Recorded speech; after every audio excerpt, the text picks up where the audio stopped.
हमारे खुदावंद यीशु की अंजील मुकद्दस लूका के मुताबिक उसका 4 बाब 16 से 30 आयत तक।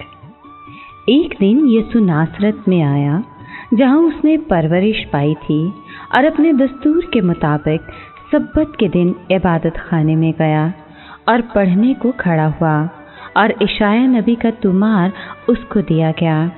और जब उसने तुमार खोला तो वो मकाम पाया जहाँ ये लिखा था कि रूहे खुदावंद मुझ पर है, इसीलिए उसने मुझे मसह किया कि मस्कीनों को खुशखबरी दूँ।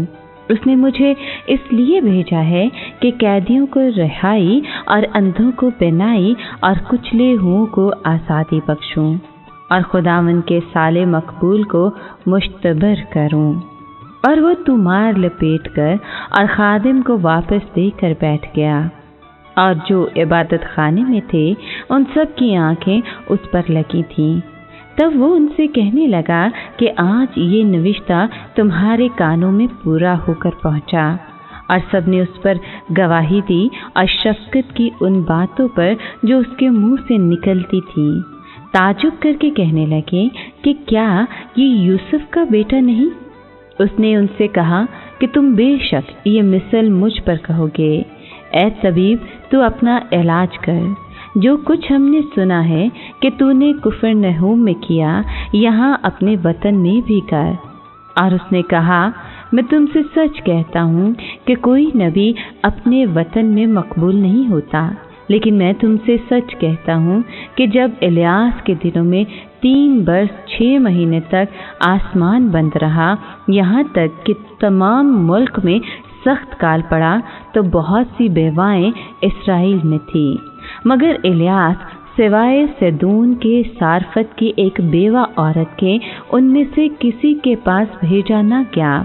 और अलीसा नबी के वक्त इसराइल में बहुत से कोढ़ी थे, लेकिन उनमें से कोई पाक साफ न किया गया सवाए निमान सुरयानी के।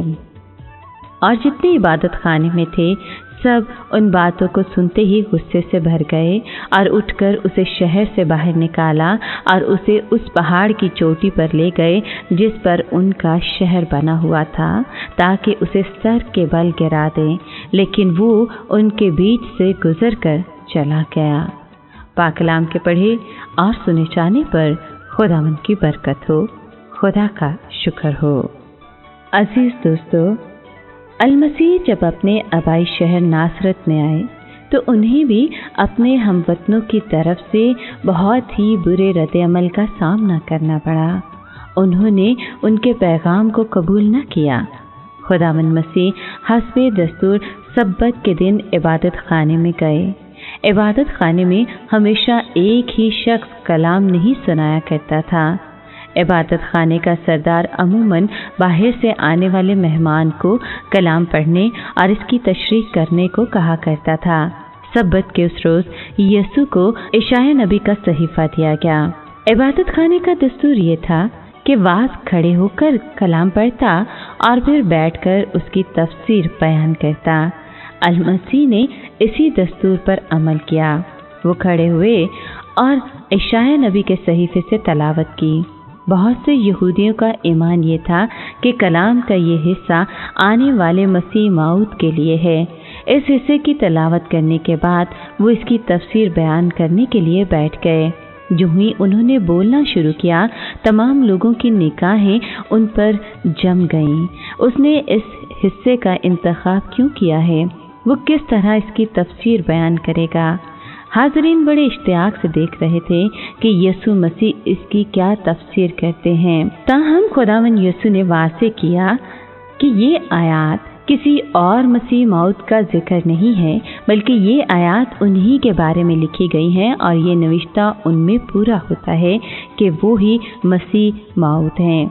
लोग हैरान थे कि वो बढ़ई का बेटा होकर इतना अच्छा वास कर लेता है, लेकिन वो मसीह मौत कैसे हो सकता है? वो यीशु के बारे में बखूबी जानते थे। वो बिल्कुल उन्हीं की तरह नासरत में पले बढ़े थे। अगर उन्होंने वाकई मसीह मौद होने का दावा किया है तो इसके सबूत में उन्हें कोई बड़ा मौजज़ा दिखाना होगा। अलमसीह जानते थे कि उन्होंने मुझे कबूल नहीं किया और ना उनकी नज़र में मेरी कोई इज्जत ही है।